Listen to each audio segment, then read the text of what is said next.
You're looking at a 1986 Gottlieb Hollywood Heat pinball machine. Overall, this particular Hollywood Heat is in that lower, very good condition. I guess if I would give it a grade, I'd probably grade it out as a solid B.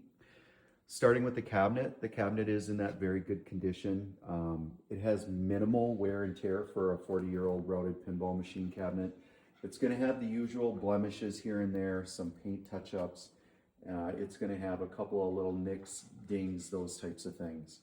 The metal is in great shape. There's no major dents or dings on it anywhere. We did put new leg levelers on it as well. We also added new T-molding to the head unit. The original black T-molding tends to crack. I think it's just an age thing. And so we added this teal color. It kind of blends with the rest of the crazy 80s colors that are on the machine. The Translight is still in very good condition. It's got a tiny bit of fade, but not much. The colors are still pretty bright and vibrant. You can still see the pinks in the clouds, and you can see all the colors in there up close and in person. It looks very, very nice. Moving on to the playfield itself. The playfield itself is in that very good condition. The things that I did notice on it, the Mylar is lifting just a little bit right above the heat, the spelling of heat right there. It's not enough for me to really think about even tearing that off. There's a little bit of Mylar that's lifting here right before the stand-up targets as well. Once again, it's not a lot. I just thought I'd point it out. A couple of the plastics have some chips. There's a chip on the plastic right here, and there's a chip right here. There's also a crack in the plastic in the far right corner. There's a little bit of paint wear up here by these drop targets up here, but not too much. Like I said, overall, I'd give this a solid B. We did go ahead and put a new ramp on this particular pinball machine. The old one was serviceable, but honestly, it was pretty beat up. Put the rubbers in about 10 months ago when we got the game, so they're about 10 months old. So I'd still put them in that excellent category. And the drop targets, I did not tear these ones out. They work just fine the way they were, so they work great. But I didn't tear them out and do a deep clean on them like I normally do. And the flippers are nice and strong. This game has kind of a combination of LEDs and incandescent lighting. On most of the playfield, with the exception of the flashers, we put color LEDs. They look really, really good on this particular machine. Down below, all the incandescent light bulbs that are underneath the playfield, it looks like somebody had already replaced them. I mean, they were basically brand new. So I left them alone. I figured I'd just replace them as they burned out. Starting with the electronics themselves are in excellent condition. We did do all the ground modifications in the lower part of the cabinet. That includes all the ground wires that come in underneath the transformer. They're all tied off. And we eliminate those problematic plugs that are down there. For people that are familiar with Gottlieb's, it's kind of an issue that they have. And then we just do one ground wire to that transformer base. There's also a capacitor down there that runs your 5-volt power supply. It has to be replaced at this point. They're going to be bad. They're going to be dried out, and so you're going to want to replace that. Moving on into the back box here, we'll pull this out. And so you can see right here, we went ahead and we rebuilt both power supplies. All the capacitors have been redone on there. We reflowed all the solder on the male header pins. They were still good. They were bright and shiny. They weren't tarnished. This pot's new, the adjustable pot. And this is pumping out a shade over 5 volts now is where I have it set. So it works very, very well. Moving on to the soundboard. The soundboard works as it's supposed to. There is occasionally, and we'll get into it with gameplay, I'm not sure if it's just a software bug, but every once in a while, give or take about every 10, 15 games, the sound will just cut out until your ball drains, but it's almost like the song ends and it doesn't start the new song. It's weird. Maybe I can get it to do it while we play it, but it's so infrequent that I don't think it's a soundboard issue. I just think that's the way the software was made, but we'll see if we can make it work. But anyways, new IC chip holders for this chip, this one, these two here, and that one as well. Also reflowed all the solder underneath. Moving down to pay note, this is an old reset board. You don't use this now with this board over here. In fact, you really shouldn't use it with the standard board either. They're kind of garbage. This right here is the MPU board, and it's new. and this is the driver board, and that's also new. This is called a Lissy 80. Now, this is a really, really powerful MPU board. It does way more things than I am capable of messing around with, but if you're somebody who knows how to program, you can rewrite the code for the machine, you can add new rule sets, you can make new triggering effects with the different switches, you can redo the way the sound works on the machine, you can do all sorts of wild and fun stuff with it. I just set my pinball machines to default. But for those that know how to use that, there's web pages out there for these Lissy boards. They're really awesome. And then there's also forums on Pinside, so you can kind of get to see how they work. It's not really a positive or negative, but now since this is a full-blown computer, and not that the old board wasn't, but the old board had about the same power as an Atari 2600, so it booted almost instantaneously. This is going to boot like a modern Stern or like a Jersey Jack. It's going to take about a minute to boot up. You'll see it go through its Lissy process here and then show the name of the pinball machine as we do that. The driver board. So the driver board is Winamp. I don't know if I'm pronouncing that right. I don't have any affiliation with him. He makes great boards. I use them in all sorts of different machines. They're just fantastic and they're very cost effective. I think this board's about $140. But this particular driver board also will protect itself if one of the coils locks on. And the old systems didn't do that, but this one does. And so it should, in theory, keep the coil from damaging the board. The ground mods have been done to this particular machine. I'm not going to take this out, but the 5-volt and the ground wire that need to be done between this wiring harness right here. We can see if we can get the camera in there to see the red and the green wire. And then it's kind of redundant. You really don't need it once you do that ground modification there, but these two boards also are grounded to the grounding braid.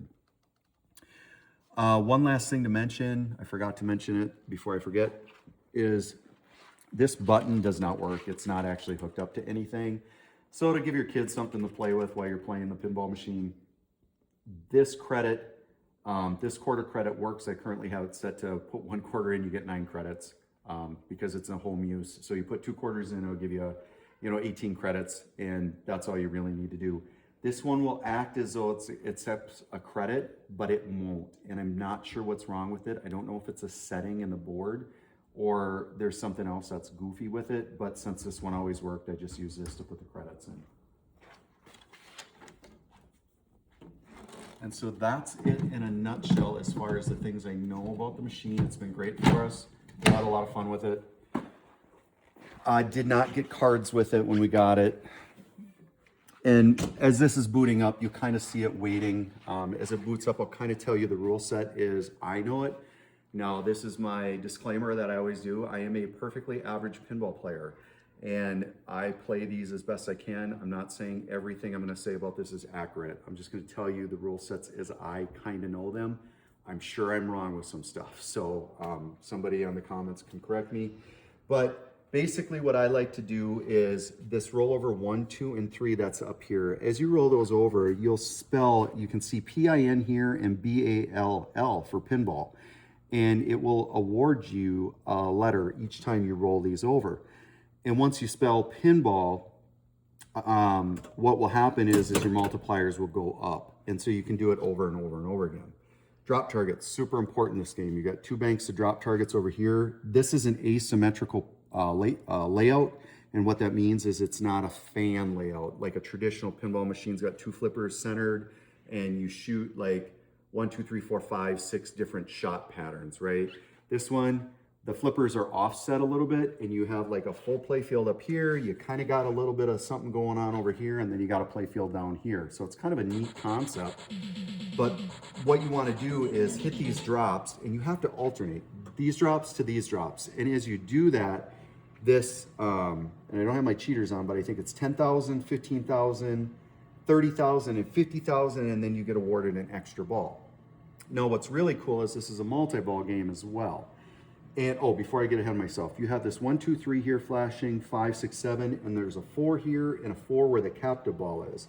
This is kind of cool. If you hit that captive ball, it'll get zinging around on the pop bumper. It's kind of neat.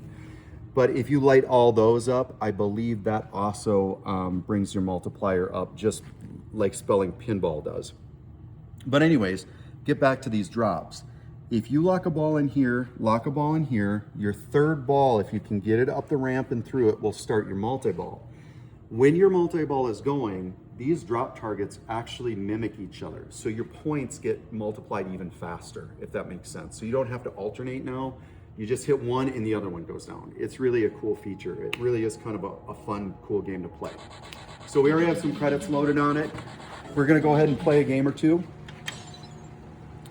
And I hope in the video you can see once it does light up all the different like color LEDs and whatnot that are in here. And oh, one more thing I forgot to mention. Along with the Mylar that was lifting, there are 2 inserts that got burnt a little bit by the incandescent lights that were underneath it.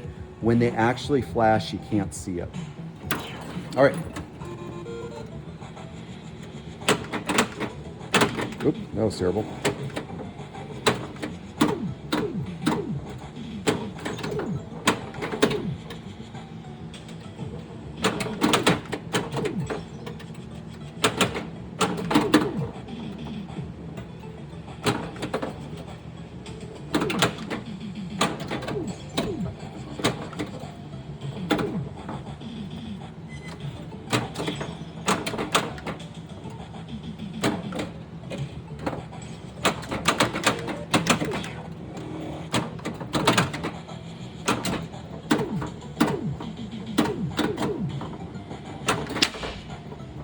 Like I said, the flippers are pretty juicy.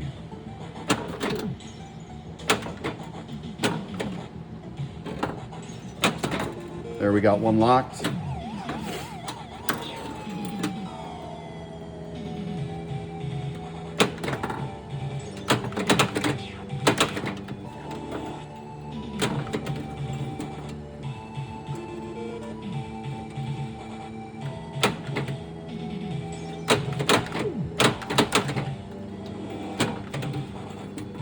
You can move the light around up there. You can, it's got the lane change ability. Let's see how I got awarded the 10,000 light went on. So we're gonna try, now we really need to go down to the other drops. But since we're up here, I'm gonna try to lock that other ball.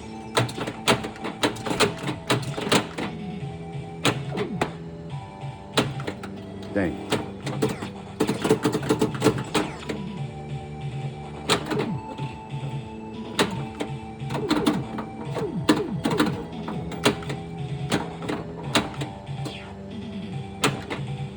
Oops. All right, let's see if we can get that locked in a multi-ball going.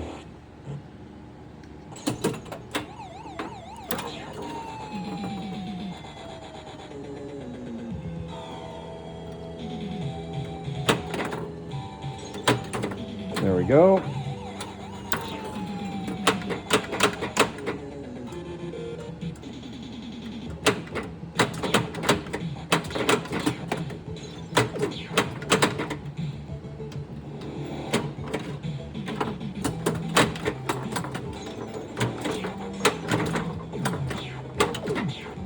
And you can see how they kind of work in sync, the drop targets. They're really neat.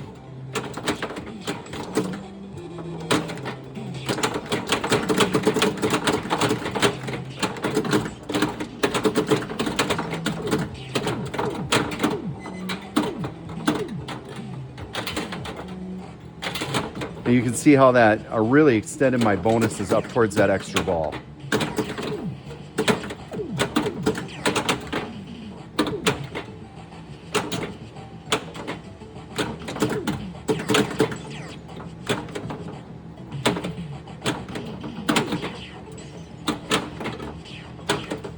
Oh, I didn't hit that one hard enough. Those stands up, they can be kind of challenging because you got to kind of hit them right on center in order for them to register, but they do. There we go.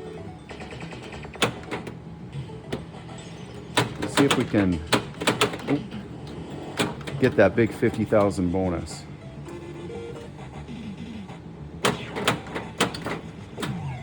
All right.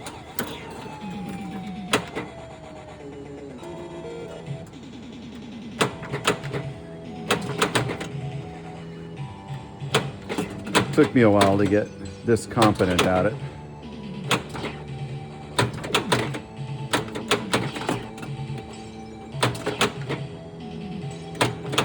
I'm gonna lock that. Oh.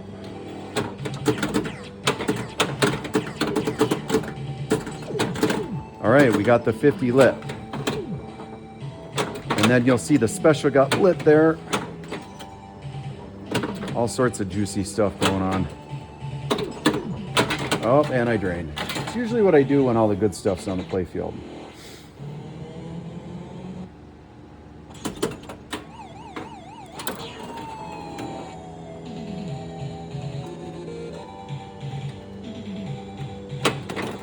All right.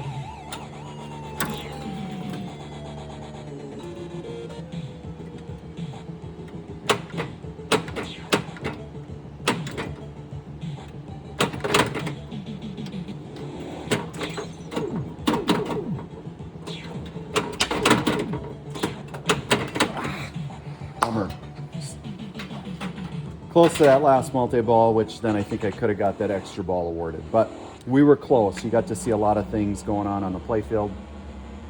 See what my score is here.